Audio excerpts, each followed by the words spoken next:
Labdien visiem! Mājaslapa zsd.lv ir sasniegusi noteiktu punktu. Tātad, ko piedāvā mājaslapa?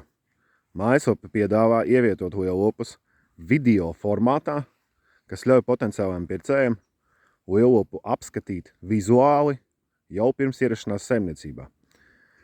Tātad potenciālais pircējs lielopu jau redz, kā viņš izskatās, kāds viņš ir vizuāli, kā arī var pievienot dažādu veidu aprakstu.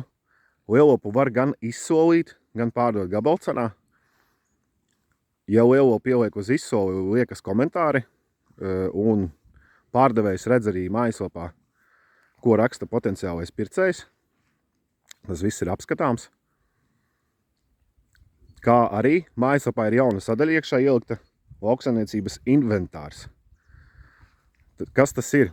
Tātad tur var ielikt arī video formātā jebko, kas ir saistīts ar lauksaimniecību, tehnika, piena aparāti, jebkas cits video formātā, un potenciālais pircējs var apskatīties tāpat kā lielopus video formātā.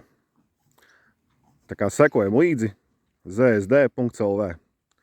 Kā arī, protams, pārdodamā prece tiek ielikta TikTokā, vizualizēta YouTube un novadīta uz mājaslapu zsd.lv.